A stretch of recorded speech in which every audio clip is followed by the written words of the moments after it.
Woman, an in-depth exploration of the world of women today with Samantha Dean. Good evening. Continuing our series, Woman as Mother, tonight we're going to be talking about emotionally disturbed children and residential treatment as being one way of dealing with them. Some people view residential treatment as a court of last appeal. Our guest, Roberta Glick, however, does not. Roberta Glick is a psychiatric social worker who is presently working in a residential treatment center for disturbed boys. She's also in private practice. Currently, she's a member of the Academy of Certified Social Workers. Roberta, why don't we start off with you explaining what exactly residential treatment is? Okay, I can tell you what residential treatment is. From my point of view, there are many points of view on what residential treatment consists of. Basically, what it is a place where children go to live full-time when they can't cope with the stresses and anxieties that they're facing in their home, in their school, and in the community. You deal with children who need to be removed from environments that just can't meet their needs. So they come to a residential treatment center where they live in groups, generally based on age of boys, with staff who are equipped to deal with the disturbances that they exhibit almost daily, almost minute by minute. They go to school, in most cases, on the grounds of residential treatment centers, schools which are staffed with teachers who are trained in dealing with learning disabilities and behavior problems. They see therapists, whether they're psychiatrists, psychologists, or social workers, to help them work out their problems. The goal of all of this being to return them to normal, whatever that is, living in the community. Mm-hmm. And what is your role there exactly? What do you do? Oh, I wear roller skates and I do a lot of things. Other than that. Okay. Where I am, the program is broken up into two parts, and I have two very distinct kinds of roles.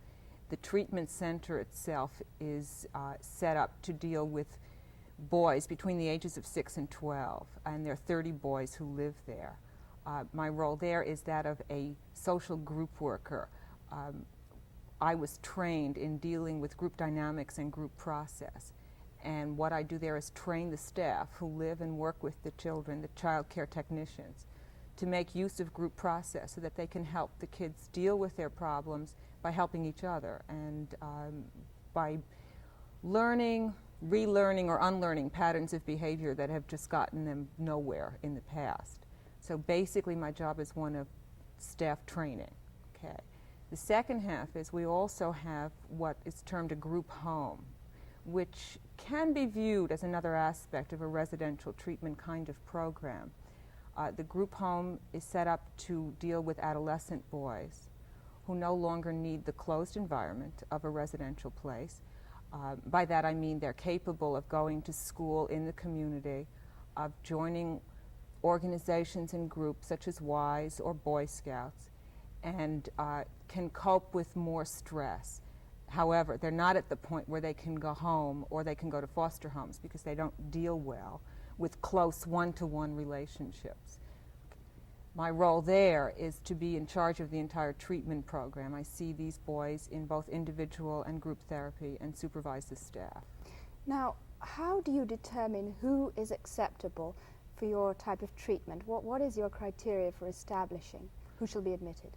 Okay, well, when we talk about this whole concept in kind of a broad way, each place has to define their own kind of program, so that, let me be clear in saying I can only talk to you about the place I'm at presently, and even more circumspect than that, my view of how they see it. And I guess I hide behind that because not everybody that works there sees it in the same way, okay? You have to look at first where these kids are coming from, who's referring them. They come to us from the schools, where the school social worker has picked up from the teacher or the principal that there's a problem. So schools do referring. They come to us from families where the parents are well aware that they're having difficulties and are seeking help.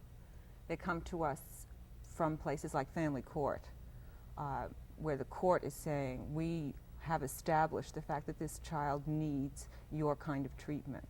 All right. with all of this, you can get a wide variety of kids, and you have to narrow down what you can deal with in terms of your physical limitations, the kind of staff that's available to you, what the community has to offer. So the boys that we're seeing in the place that I'm talking about represent children who come under the heading of normal intellectual functioning. We can't deal or aren't set up to deal with a mentally retarded child, for No, well, instance. this is what I mean. How do you determine who is mentally retarded, who is psychotic, who has a learning disability? How do you do Well, you any have a testing? screening process. You know, somebody applies for admission, and there's a whole process that takes place before he can come in. That is, an appointment is made. The child is seen by our psychiatrist. We have a part-time psychiatrist on the staff who functions as a consultant. There's a direct one-to-one interview to ascertain what the disability seems to be. He's also seen by the director of the center. The parents are interviewed. One of the main criteria that we look for there is parental involvement. Many times you find kids who come because their parents want to dump them. And we're not a psychiatric garbage pail. You know, we're asking for involvement of the parents, meaning that they become part of the whole treatment thing that's taking place. All right, so the child is screened through psychological testing. He's given intelligence testing. He spends what we term a pre-placement visit at the center, where he would spend anywhere from several hours to overnight with a living group, so that there can be on-the-spot diagnosis of what the functioning looks like with other children, checking out for ourselves some of the information we've received. Okay. This is the process that takes place all before a child can come in.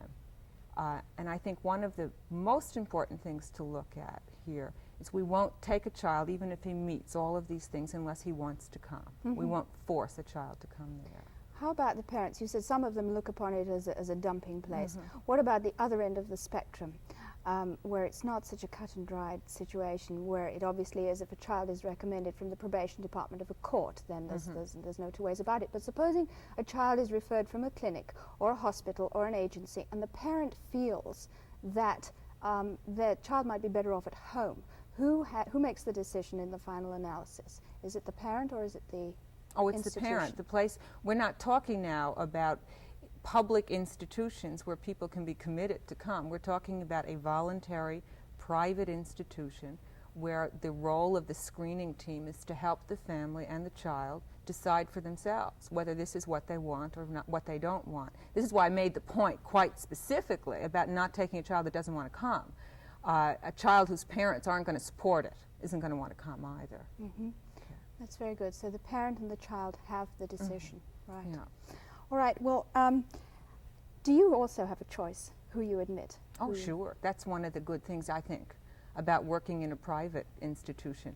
You can set up the kinds of criteria that we're talking about. You can say, look, our expertise lies in this kind of field, not here. We feel because of the fact that we don't have cottages that we can close off, or we don't have a school which permits small classes, or any number of things. If you're in a private kind of place, you can set criteria. If you work in a public place, a public institution, you can't. You are bound by that sort of publicness to accept whoever is brought there. Mm-hmm. How many children do you have, and what is the ratio of children to counselors to children? Okay. This place is set up to deal with 30 boys at full capacity. There are many times when we're operating at 26 or 24, other times when there's a waiting list. They live in small living groups of 6 to 8 children. And for each 6 to 8 children, there are 3 child care counselors. They don't all work at once. There are shifts that overlap. So ideally, most of the time, we have 2 counselors working. There are times when it's short and there's only 1, and that's a heck of a job. What are some of the most common problems that you see? Some of these children are victims of neglect, abuse, and so on. How does this manifest itself? Wow, that's kind of a big question because, I'm saying we have 30 kids at any one time, and so you're talking about hundreds of kids with hundreds of causes of problems. Well, let's take some common. I'm sure you must see the same patterns repeated time and time again, don't you? Let's take some most typical, most common problems. Most commonly, you see children who have had repeated failures in relationships and repeated school failures. One of the places that problems are picked up are in the schools.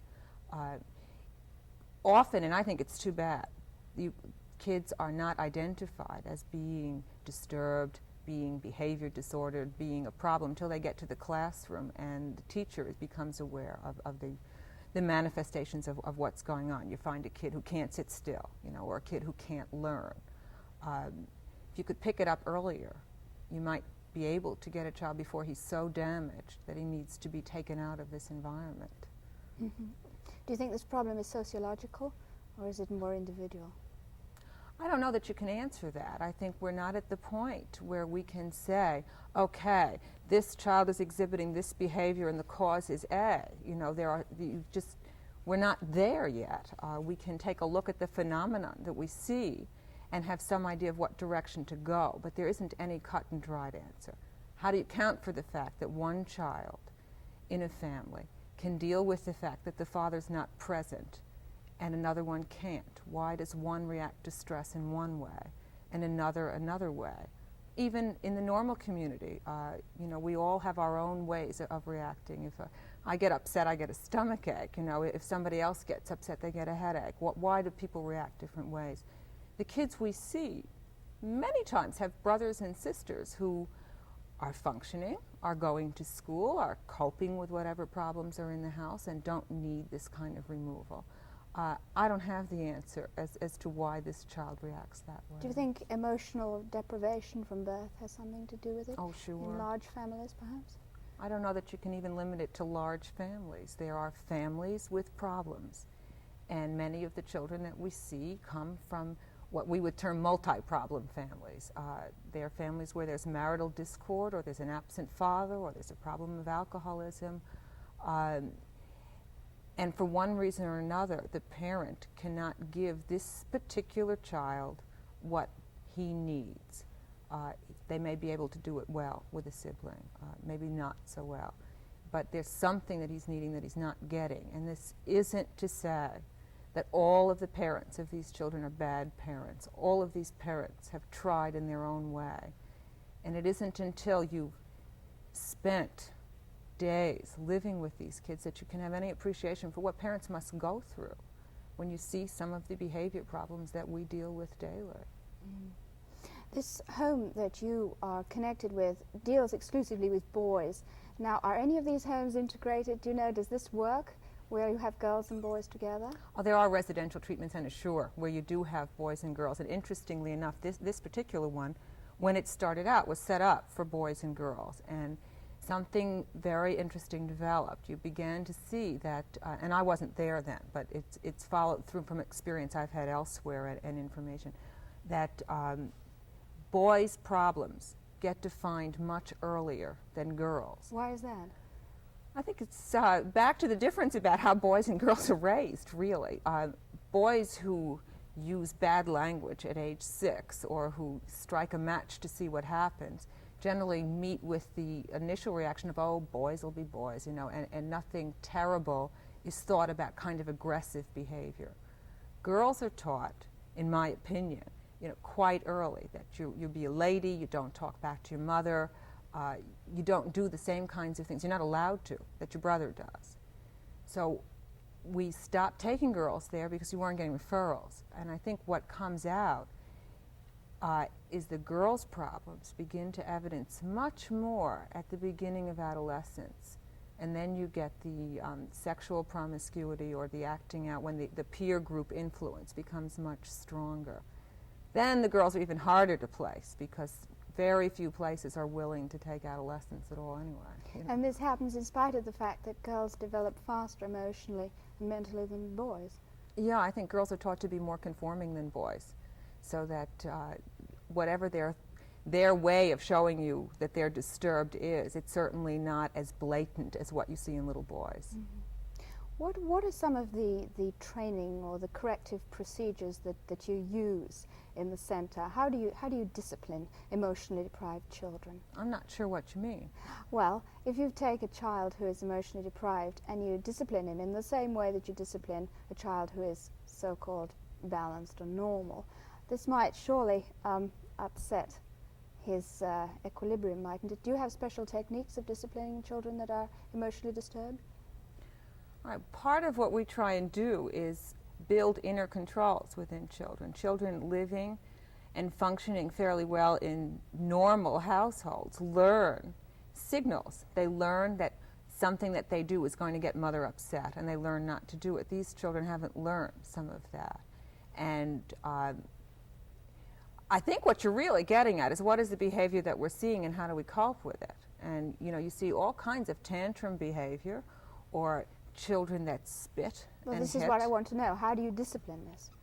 It's a large problem, and part of what you do is try and relate to the feelings of what you're seeing, not to the act itself.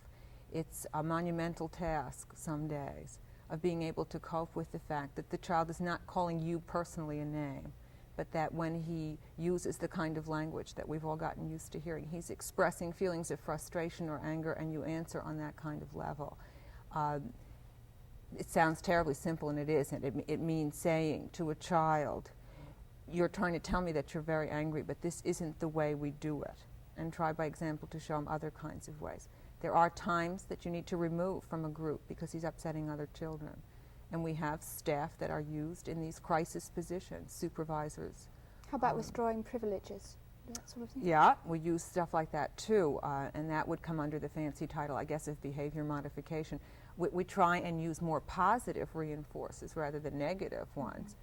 But yes, you learn what works with a particular child. One child reacts well to being told that part of his allowance will be withheld.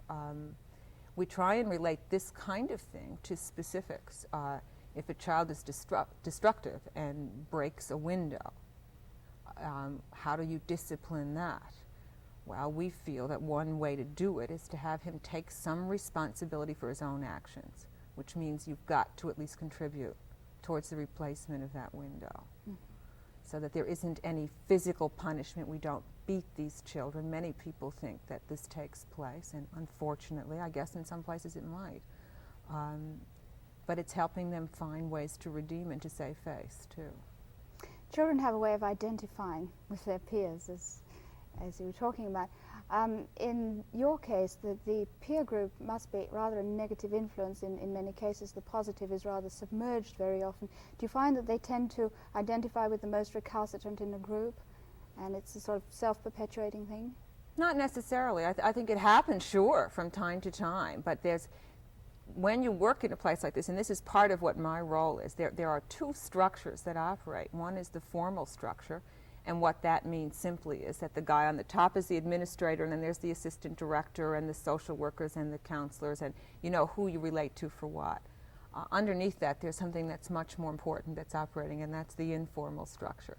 And the kids get to know this very quickly upon admission. They get to know if this child gets a lot of attention for bad behavior, maybe the clue that he picks up, is if I want attention, I act in this kind of way.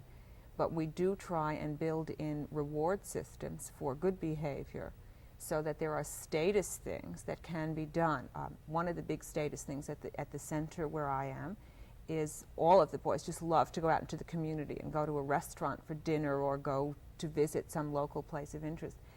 And they have to earn that. They have to be able to act appropriately out in the community, so that belonging to a group that takes trips means that you've earned it and that you can do this. Now, this is something that all of these kids aspire to at one point or another, and you build it that way. Do you find that the community, per se, is responsive to this sort of training for the boys? I mean, do you have arrangements with boys' clubs and the Y, perhaps, in certain schools, whereby you can conduct trials and experiments with children to find out if they're ready to go back into society? You've hit on one of my sore points. I don't think so. And I think, going back to residential treatment and the definition that's usually given, it's when a child needs to be removed from the community. That's a problem, and it's wrong. It's when a child needs to be removed from his environment. We're not removing them from the community, or at least I don't feel we should be. If there's a Y across the street, these children should be as much able to use it or help to be able to use it as my child or yours might be. And I think that community agencies such as WISE, centers, Boy Scouts, need some training and some help in order to be able to accept these children. The problems that I see is that most of them are more than willing to give you a meeting room or a time when you can use their swimming pool or their auditorium, and what you're really doing is picking up your special setting and plunking it down somewhere else. And what these kids need is an opportunity to move slowly back into normal groups of kids. One of the things that I'm working on now is reaching out towards these agencies and saying, look, these kids don't look funny. They don't act terribly different. They're very sophisticated. Kids who've been in treatment know, they're very perceptive what is expected of them. And what I'd like to see happen is 1 or 2 boys who are ready to use it can go and join an arts and crafts class if that's what they want, and that we can have some sort of cooperative relationship where we can help the staff help these children fit into the group. There's a general reaction in the community, I think, to kids like this, like there is to discharged mental patients, that you have to kind of look under your bed and make sure that they're not there going to knife you or something. Wow. So does a child get stuck with a label after he comes out from one of these residential treatment centers, a sort of stigma that follows him? I mean, is this part and parcel of his records forever? Well, we have records on him at the center, yeah. Yes, but I mean, when he goes for employment or gets drafted or whatever, is this part of his records? I really can't answer that very fully. I think it would depend on the kind of place. If you're committed to an institution, yeah, it does follow you. If it's voluntary, there are ways to get around it. I think one of the problems is that a diagnosis of mental illness does follow you. You don't get over that like you do a kidney attack, you know, that people don't continually refer to you as the kidney case, but they do refer to you as being disturbed. We are very careful where I am. We don't label kids. You know, sometimes people come in and they're very curious as to what is the diagnosis. Students do this often. They come in and want to see the records and, well, what is this? Is this child mentally ill? Is he schizophrenic? Is he behavior disorder? And my bias is I refuse to label them. They're children who need help, and that's it. How do you manage to compensate to the child for the fact that he's not at home, or at any rate in a good home environment, surrounded by love and attention? Do you try to be the surrogate parent up to a point? Absolutely not. What we say to the child, we in no way want to supplant his family. This is not his home where he's living. This is the place that he's living at now. His home is out there. And that's getting back to what we were talking about before, about what kind of involvement parents. We say to a parent, we expect that you will stay involved, that you will visit, that when at appropriate times he is able to, your son can come home and visit for an afternoon sometimes. Some of these boys go home overnight on weekends, particularly as they move towards discharge. We're testing out whether he can be absorbed back into the family group. But it must be quite difficult to maintain the child's loyalty vis-a-vis his own parents, when in many cases I'm sure the child is quite aware that it is the parental situation that is responsible for putting him into the center in the first place. Oh, sure. Kids are aware of this, but nonetheless, you know, it's like, I can say anything you want about my mother, but don't you dare. They still have, no matter what you know intellectually, there's still emotional ties to families, no matter how abrasive the contact's been before, so that often the child or the family will put the residential treatment center in the position of being the bad guy. Of, I could visit you, but they won't let me. Or if it wasn't for you, I could go home and live with my mother.